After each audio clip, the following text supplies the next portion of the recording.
Igreja Evangélica Cristo é Vida, a sua cidade refúgio. Vamos à Bíblia, meus irmãos, vamos abrir o Santo Livro.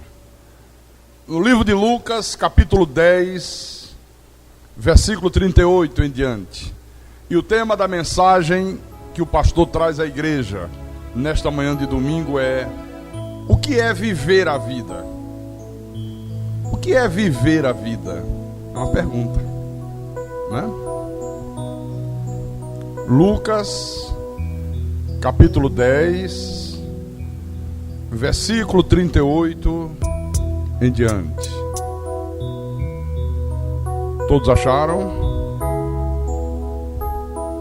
Então acompanhe a leitura do texto sagrado que diz assim: indo eles de caminho, entrou Jesus num povoado, e certa mulher, chamada Marta, hospedou-o na sua casa.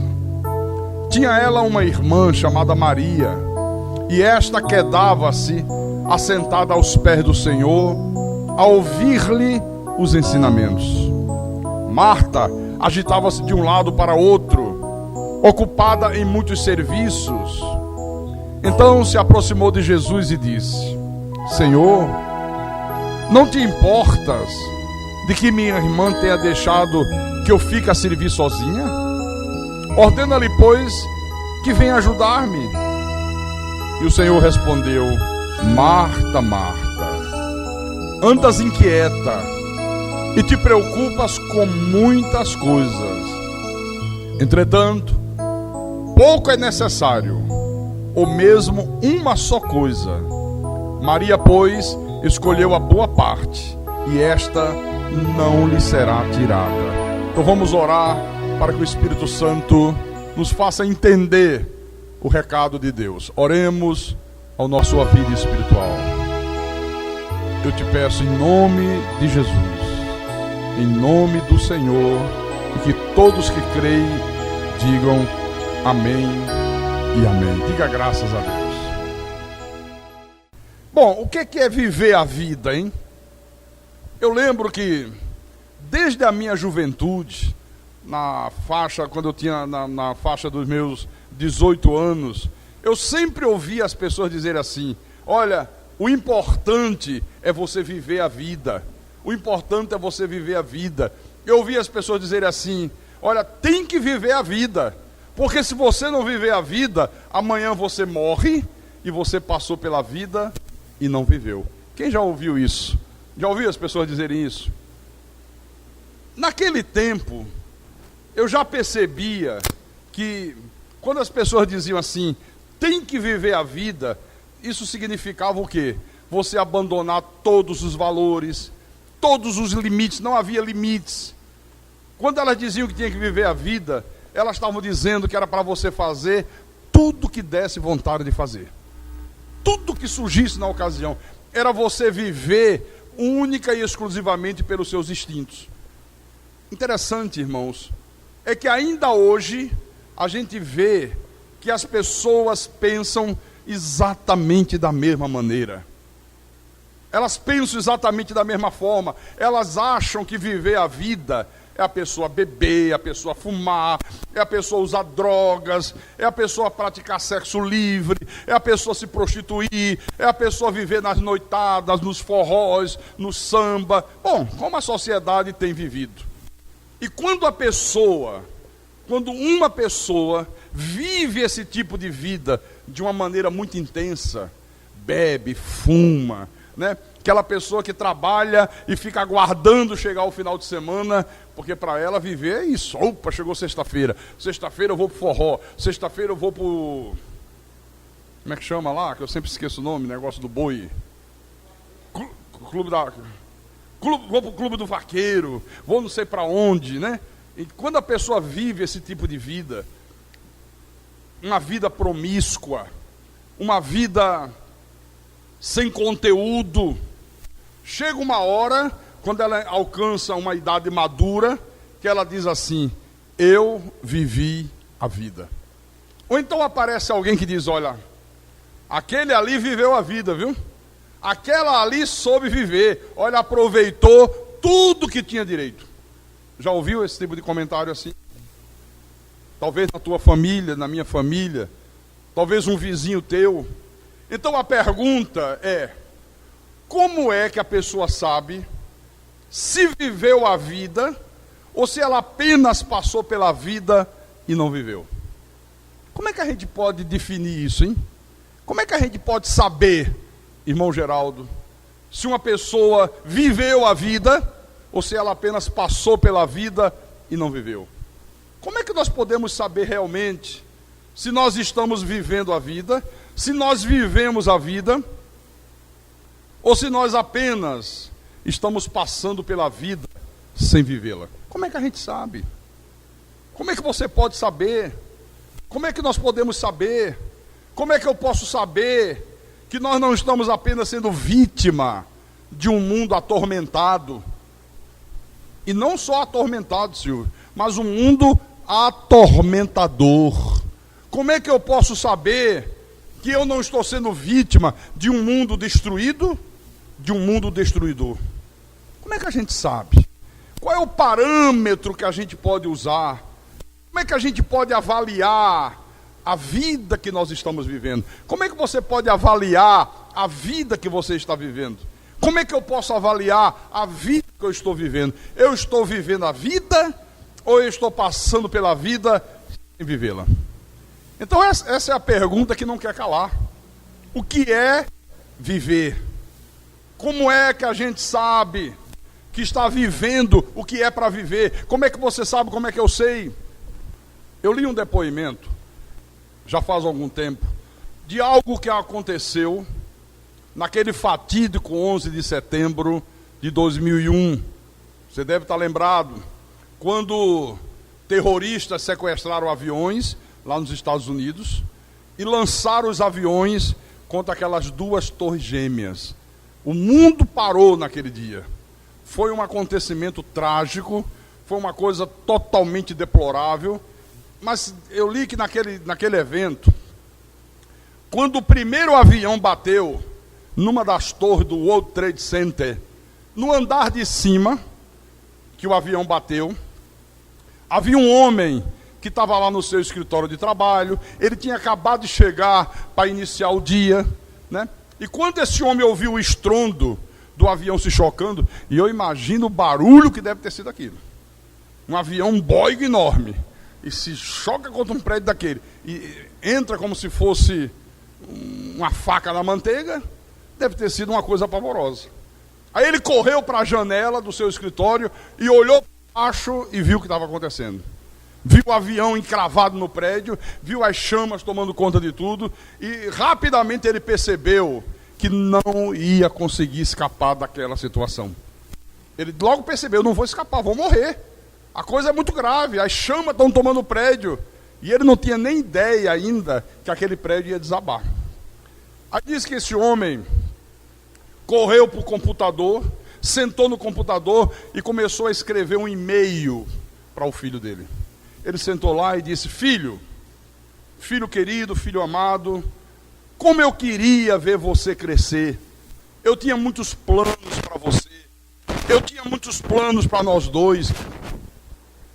Eu tinha muitos sonhos. Eu tinha muitos desejos. Mas não vai ser possível mais realizá-los.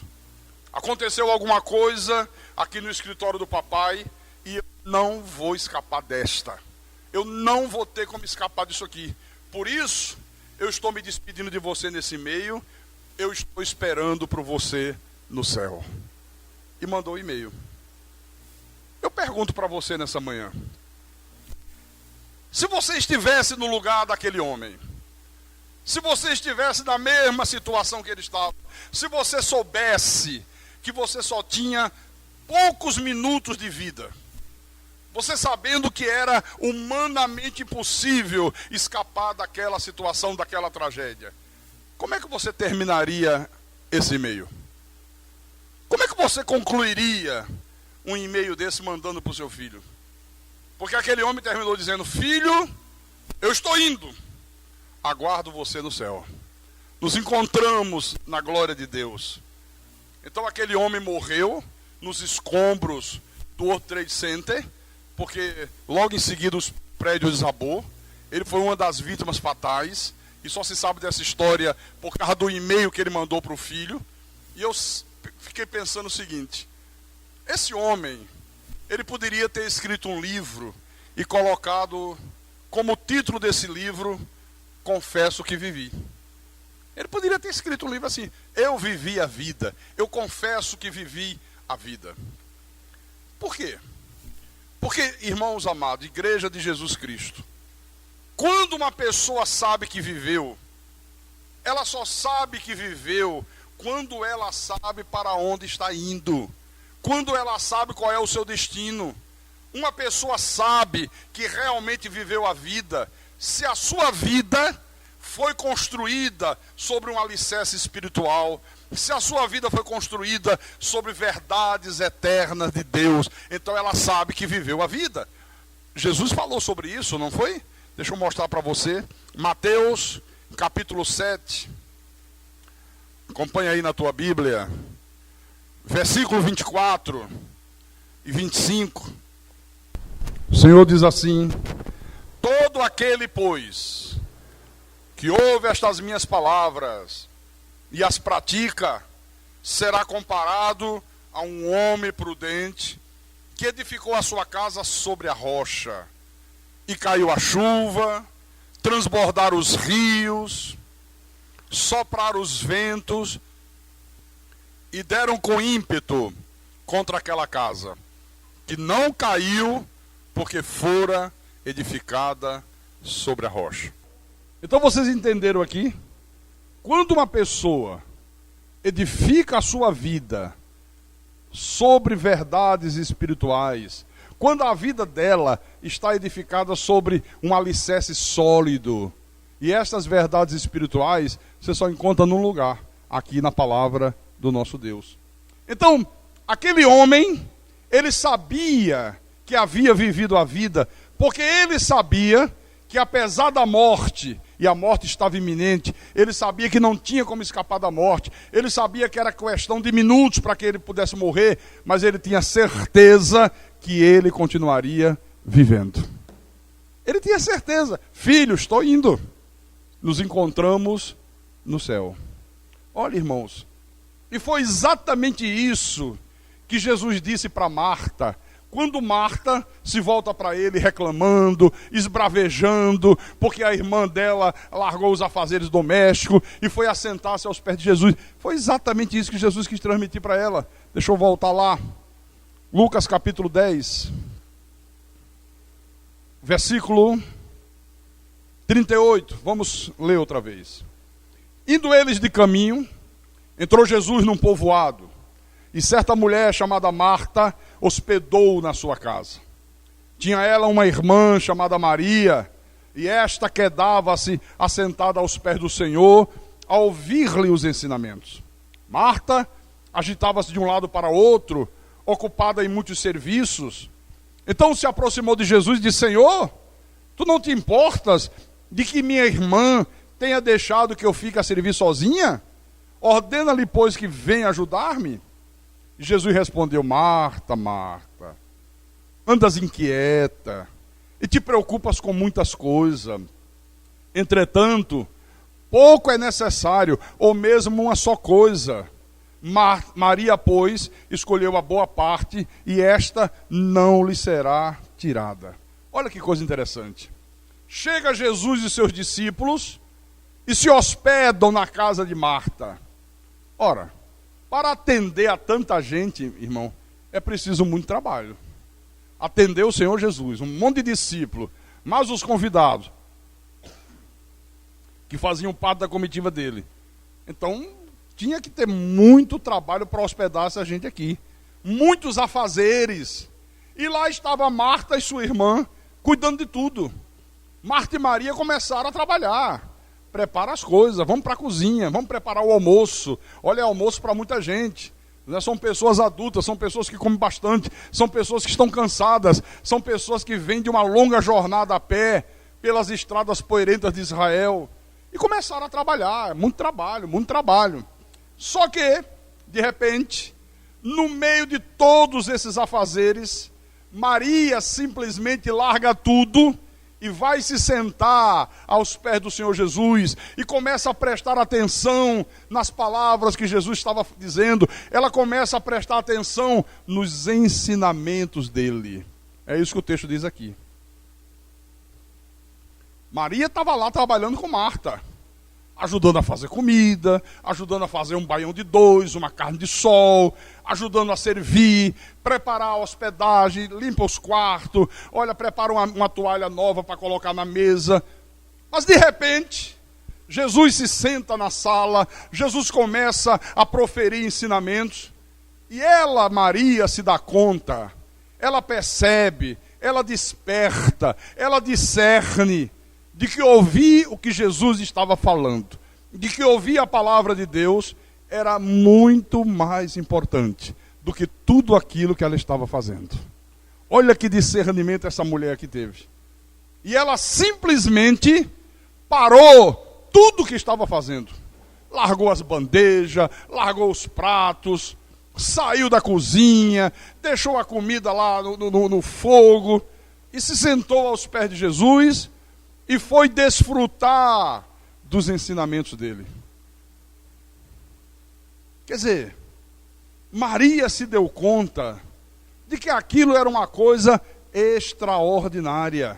Ela se deu conta que parar tudo, sentar-se aos pés de Jesus, ouvir os ensinamentos de Jesus, era alguma coisa tão importante que ia fazer com que a vida dela passasse a ter sentido. E quando você ouve a palavra de Deus, a tua vida começa a fazer sentido. Por isso que ela disse, olha, parei tudo, largou tudo, está aqui. Marta não, Marta continuou trabalhando. Continuou lá fazendo a comida, e coloca o tempero aqui, e lava os pratos para lá, e cadê a toalha branca para forrar a mesa, cuidando dos afazeres, correndo para cima, correndo para baixo. Como tem sido a vida de muita gente nos dias de hoje. O corre-corre da vida. As pessoas não têm tempo para Deus. As pessoas são muito atarefadas. Elas têm muitos afazeres. Elas têm muitas ocupações. Elas têm muita coisa a realizar. Só que de repente, ela se dá conta que está sozinha. Ela se dá conta que a irmã dela, Maria, não está mais lá cuidando da comida, não está mais lá arrumando os pratos, não está mais preparando a mesa para servir os convidados. Onde está Maria? Onde está Maria? Onde está Maria? Olha, Maria largou tudo e foi assentar-se aos pés de Jesus. Está aqui. Só que a vida continua, não é? A vida continua. As pessoas estavam lá. Elas estavam com fome. Jesus vai ter que comer. Os discípulos vão ter que comer. Os convidados vão ter que comer. A comida vai ter que ser feita. A mesa vai ter que ser posta. Muita coisa para ser feita. Então, que Marta se volta para Jesus e diz, olha, Senhor, escuta lá. Isso é uma situação muito desagradável. Aliás, não só desagradável, mas extremamente injusta. O senhor não está vendo quantos afazeres, quanto trabalho, quanta coisa eu tenho que realizar? O senhor já percebeu que nós temos aqui mais de 12 pessoas? O senhor já percebeu a quantidade de comida que tem que ser feita? Quanto trabalho isso está dando? E o senhor não percebeu que Maria, minha irmã, abandonou tudo isso e está sentada aos teus pés, ouvindo as tuas palavras? A minha irmã me deixou sozinha. Manda que ela volte a me ajudar. Manda que ela volte a fazer tudo que ela estava fazendo. Sabe qual foi a resposta de Jesus? Versículo 41 e 42. Respondeu-lhe o Senhor, Marta, Marta. Ele poderia dizer Maria, Maria, se fosse Maria. Francisca, Francisca. Sônia, Sônia. Carlos, Carlos. Né? Geraldo, Geraldo. Silvio, Silvio. Qualquer nome. É que era Marta. Né? Andas inquieta e te preocupas com muitas coisas. Entretanto, pouco é necessário, ou mesmo uma só coisa. Maria, pois, escolheu a boa parte, e esta não lhe será tirada. Jesus disse: olha, Marta, você está inquieta, você está muito estressada, você está preocupada com muitas coisas, mas você tem que entender que pouca coisa é necessária. Na verdade, Marta, uma só coisa é necessária. Uma só coisa é importante, mais do que todas as outras que esse mundo possa apresentar. Maria, tua irmã, escolheu a boa parte, e essa boa parte que ela escolheu jamais lhe será tirada. Eu pergunto, que parte Maria escolheu? Qual foi essa parte que Maria escolheu? Que Jesus disse, ela escolheu o certo. Ela escolheu o que é mais importante. Ela escolheu aquilo que é prioritário. Ela escolheu aquilo que vai dar resultado positivo em todas as outras coisas da vida dela. Que parte foi essa aqui, hein? Ela escolheu ouvir Jesus. Esta mulher aqui se conscientizou de que melhor do que servir a Jesus é ouvir Jesus. Tem muita gente que quer servir, mas não quer ouvir. Sabe, o atavismo, né? Muito trabalho, muito corre-corre, muita coisa. E o evangelismo, e a lavagem da igreja, e a reforma do templo, e o trabalho, e o ganhar dinheiro. Não, eu estou trabalhando muito, pastor. Às vezes nem venho ao culto, sabe, pastor? Mas em compensação, estou ganhando dinheiro, vou ajudar mais a obra, meu dízimo vai aumentar, as minhas ofertas serão melhores. Não. Olha, Maria entendeu aqui que melhor do que servir é ouvir. Melhor do que servir a Deus é você ouvir Deus. Então ela se deu conta nesse momento aqui de que Jesus veio para buscar gente que possa ouvi-lo. Jesus veio para buscar pessoas que deem prioridade a Deus, pessoas que prestem atenção na sua palavra, que levem a sério as coisas divinas. Porque, irmãos amados, igreja de Jesus Cristo, quando nós paramos para ouvir a Deus, olha, as palavras de Deus começam a gerar vida em quem está ouvindo. Quando você para ouvir Deus, as palavras dele vão gerar vida em você. Em todos os aspectos, em todos os sentidos. Então a pergunta é: como é que alguém sabe que está vivendo a vida? Será que viver a vida, será que a gente sabe que está vivendo a vida pelo excesso de coisas que a pessoa está fazendo? Será que é pelo excesso de atividades, excesso de trabalho, excesso de serviço? Não, eu estou vivendo a vida, eu trabalho muito, eu estou construindo um patrimônio, já consegui comprar minha casa própria, já tenho meu automóvel 0 km, olha, estou me dando muito bem, estou crescendo, a minha empresa está desenvolvendo, o meu comércio está crescendo. Será que isso é viver a vida? Estou muito bem sucedido, pastor.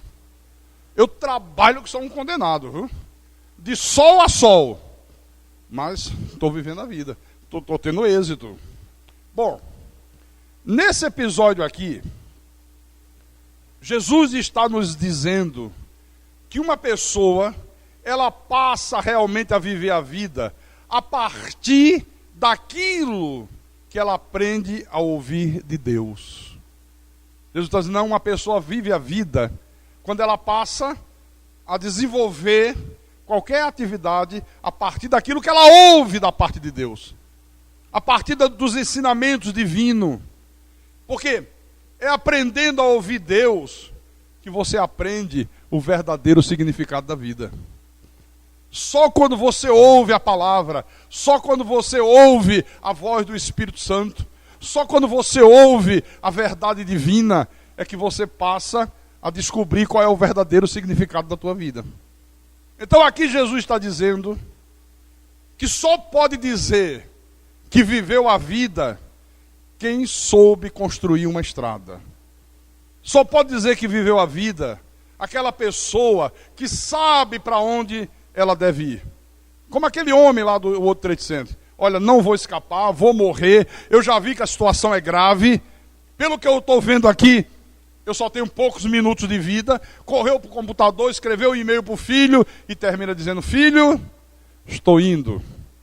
Nos encontramos no céu. Esse homem sabia para onde ele estava indo. Então é isso que Jesus está dizendo aqui para Marta. Marta, você está estressada demais, querida. Você está achando que a vida é um excesso de atividades.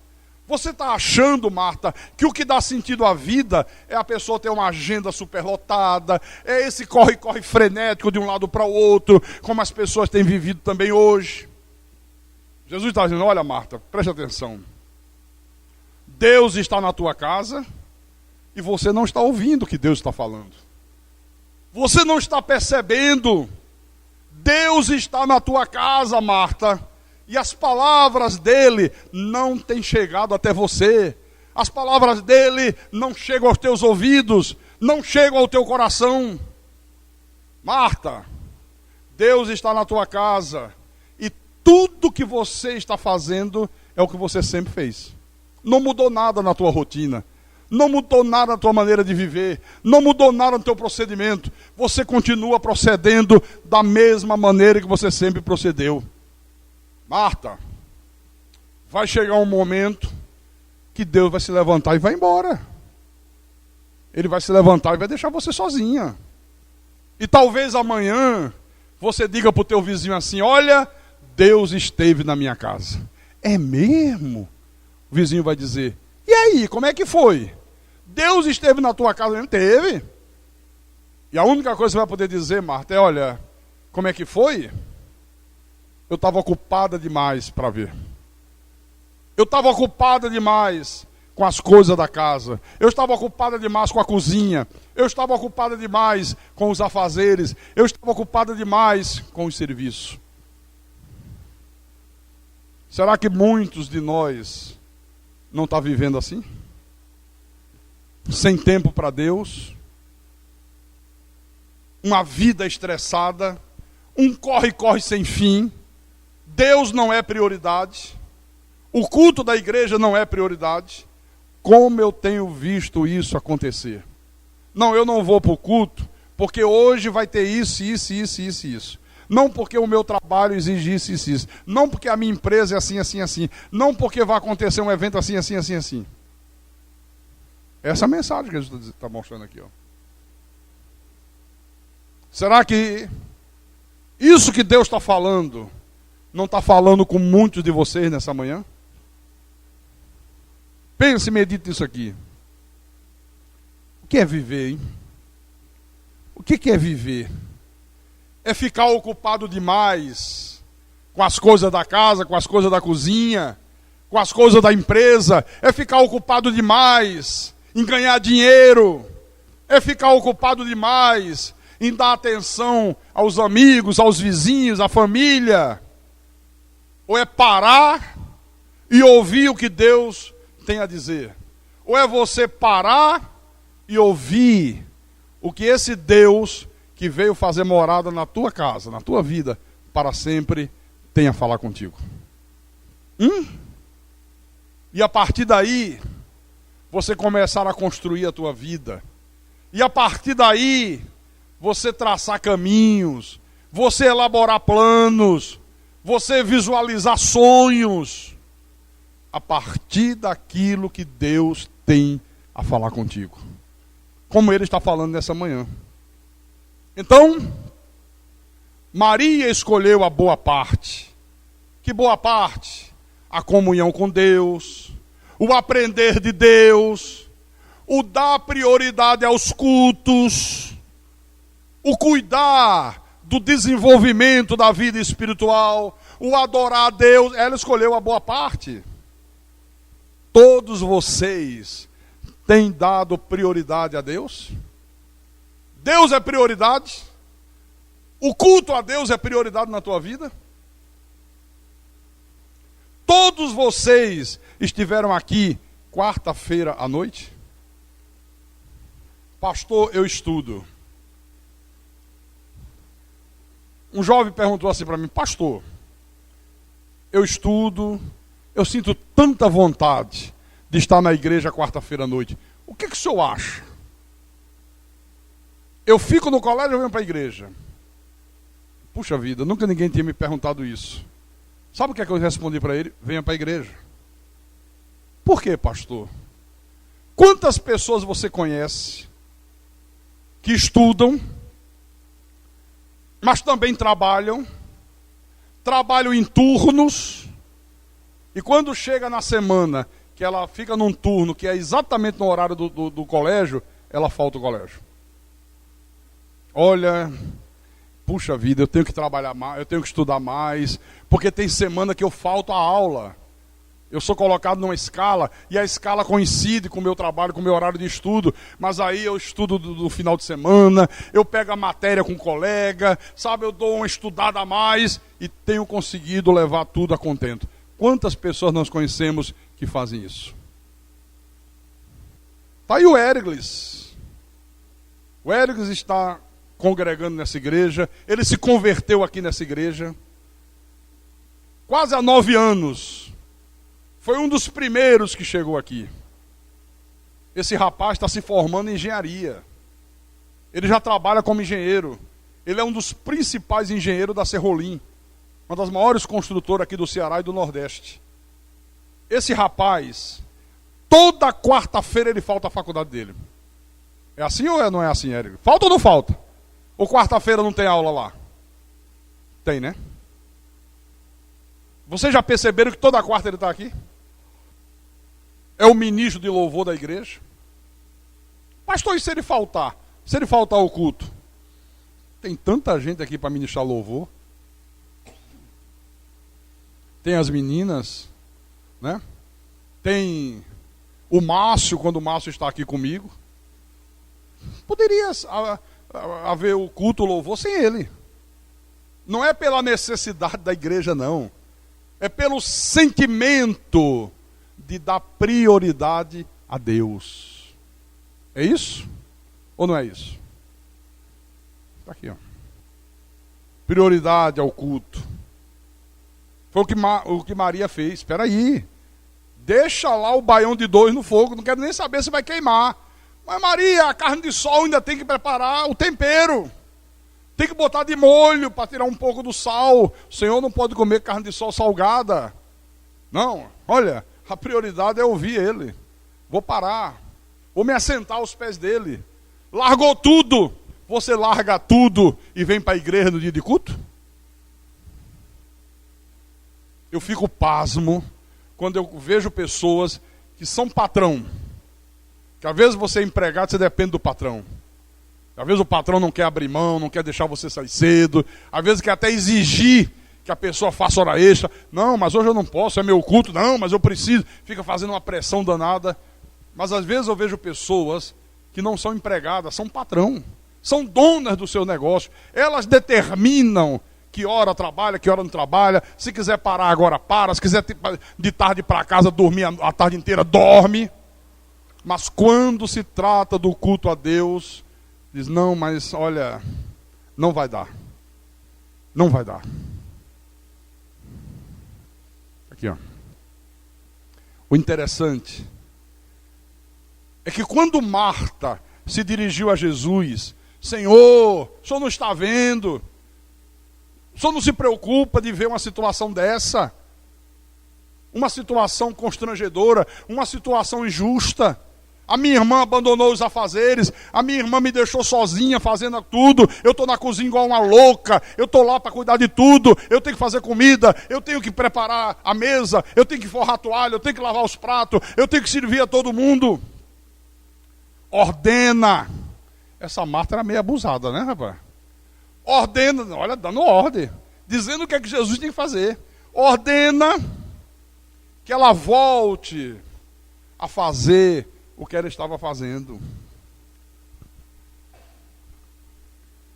Na verdade, ela estava querendo, irmãos, que Jesus interrompesse uma conversa, uma pregação, um ensinamento que ela, Marta, considerava como uma coisa como sem nenhuma importância. Não tem gente que age da mesma forma? Mas você vai para o culto. Depois de um dia de trabalho, você trabalhou a quarta-feira inteira e cansado, você vai para a igreja. Já ouviu pessoas dizer isso a você? Não é possível. Por quê? Porque elas consideram o culto uma coisa sem nenhuma importância. Se você trabalhar o dia inteiro e disser, olha, agora tem uma festa, muita cachaça, muito uísque, muita coisa, essas coisas que você conhece muito bem, ninguém reprova. Não, é isso mesmo, tem que aproveitar a vida. Mas amanhã tem trabalho, não, mas eu aguento. Não, é claro, aguenta. Tem que aproveitar os momentos, tem que viver, tem que desfrutar das oportunidades que a vida oferece. Mas quando se trata do culto a Deus, é um Deus nos acuda. É como se fosse um absurdo. Espera, você teve domingo de manhã na igreja. Você deixou de ir à praia. Olha que sol maravilhoso. Está todo mundo na praia. E se tiver todo mundo no inferno? Aí nós vamos juntos, é? E você vai para a igreja? Vou. Aí você vem para o culto a Deus. Aí quando você torna a casa, você almoça, descansa, aí pega a tua Bíblia outra vez e diz, bom, eu vou lá fechar o domingo. Domingo é o dia do Senhor, tem o culto da noite. Aqueles que levam a sério, vêm. Quem não leva a sério, quem é Deus para si mesmo, porque tem gente que é Deus para si mesmo. Ela cria os seus mandamentos. Ela cria as suas regras. Ela cria os seus decretos, não é Deus. Ela faz o que dá na cabeça, acabou a história. Pode Deus falar, pode o Espírito Santo exortar, ela faz o que ela quer. Ela é Deus para si mesma. Infelizmente, há pessoas que são assim. Mas aqueles que são como Maria, que escolheram a boa parte, que já entenderam que a prioridade tem que ser Deus, quando se dirige à igreja, você diz, espera aí, você vai para onde com essa Bíblia? Vou para a igreja. Outra vez! Já ouviram isso? Ah, não. Isso é um absurdo. Não, isso é fanatismo. Não é possível, já foi de manhã, voltar à noite. Agora, se de manhã você reunisse a família, churrasco, cerveja, caipirinha, uísque, cigarro, palavrão, piadas imorais, forró, à torta e à direita, e você enchesse a cara, aí fosse para casa, meio-dia, 1h da tarde, tirasse um cochilinho de nada, que normalmente não se cochila, né? Quem vive esse tipo de vida não cochila. Vai em frente. Vamos supor que você descansasse. Aí daqui a pouco você acordasse. Olha, aqui no vizinho tem outra festa. Você vai para onde? Tem uma festa aqui no vizinho. Olha, barril de chopp, meu irmão, de 200 litros. Olha, tem caipirinha que não vai acabar mais nunca. É mesmo? Puxa vida, legal. Já estou indo, vá mesmo, aproveita a vida, meu filho. É assim ou não é assim? Como é que tem sido com você? Você para tudo para ouvir Deus? Pastor, nesse episódio aqui, Jesus, por acaso, pastor, ele está condenando as minhas atividades seculares? Jesus aqui está condenando as minhas atividades normais da vida? Ele está condenando que eu trabalhe, ele está condenando que eu estude, ele está condenando que eu cuide do meu comércio, que eu cuide da minha empresa, ele está condenando, pastor, essas coisas? Não, absolutamente não.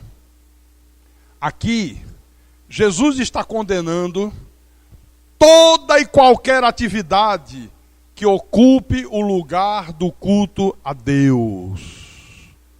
Ele não está condenando que você trabalhe. Ele não está condenando que você toque a tua empresa, que você toque o teu comércio.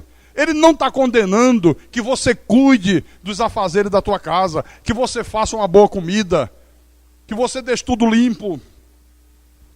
Ele está condenando toda e qualquer atividade que ocupe o lugar do culto a Deus. Não tem nenhuma atividade nesse mundo que possa ocupar o lugar do culto a Deus. Na hora de cultuar, na hora de congregar, na hora de vir à igreja, pare tudo! Pare! Olha, como eu anseio ver uma igreja como Maria. Que as pessoas deem prioridade a Deus. Que as pessoas escolham a boa parte. Que as pessoas digam, não, quarta-feira à noite é a hora de eu assentar-me aos pés do Senhor e ouvir os ensinamentos. Paro tudo! Minha empresa, 5 horas da tarde, acabou, fechou as portas. Nos outros dias vai até 6 da tarde, 7 da noite, 8 horas, não importa. Mas quarta-feira, parei tudo. Parei tudo! Não, quarta-feira eu vou para a igreja, não vou para o colégio. Eu pego a matéria depois. Mas eu vou parar, eu vou sentar-me aos pés do Senhor. Jesus disse, uma só coisa é importante. Uma só, essa aqui, ó. Irmãos, que isso aqui sirva de lição para toda a igreja. Que isso aqui sirva de lição para cada um de nós. Que no meio desse corre-corre da vida, nós saibamos simplesmente parar e ouvir. No meio do corre-corre da vida. Assentar-se aos pés de Jesus, ouvir os seus ensinamentos. E vou dizer uma coisa, olhe, preste atenção.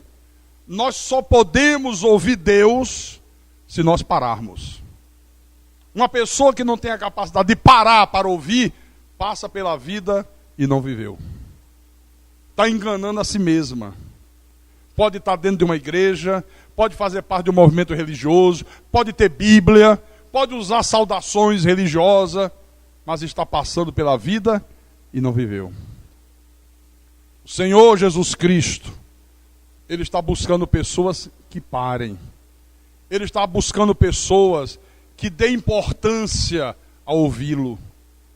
Que considerem que ouvir Deus é mais importante do que qualquer outra coisa que ela possa fazer naquele momento. Será que nós já temos essa consciência? Você já tem essa consciência? Você é capaz de fazer o que Maria fez? Não, pastor, pera lá. Só sabe, né? O problema é que domingo que vem, pastor, é aniversário do meu filho. Olha, o meu filho convidou todo mundo para ir para a casa dele. Vai ter um almoço especial de manhã. A família toda vai. Começa às 8 horas da manhã. Como é que eu faço? Você diz, meu filho, fico muito feliz com o seu aniversário. Estou maravilhado, estou alegre, estou contente. Vou estar aí. Chego aí por volta de 12:30 para o almoço. Mas você não vem de manhã? Não, de manhã eu tenho um compromisso mais importante do que o teu aniversário. Qual é, mamãe? Qual é, papai? O meu compromisso com Deus. O meu compromisso com Deus. Aqui, ó. A igreja de Jesus Cristo, a verdadeira igreja do Senhor, ela é composta de pessoas que já despertaram de que a coisa mais importante da vida é parar e assentar-se aos pés dele, para ouvir-lhe os ensinamentos. Se você ainda não despertou para isso, você pode estar fazendo parte de uma denominação, mas você não está fazendo parte da verdadeira igreja do Senhor Jesus Cristo. A igreja como corpo místico de Cristo. Amém? Então, viver a vida é quando você construiu um alicerce sólido. É quando você construiu uma base espiritual e sobre ela a tua vida está sendo edificada. Viver a vida é quando você construiu estrada e você sabe aonde essa estrada vai te levar. A uma vida eterna com Deus. E quem tem ouvidos, que ouça o que o Espírito falou à igreja nesta manhã. Em nome de Jesus Cristo. Para a glória do Deus Todo-Poderoso. Aleluia. Glória a Deus. Louvado seja o teu nome. Vamos ficar de pé. Fique de pé agora.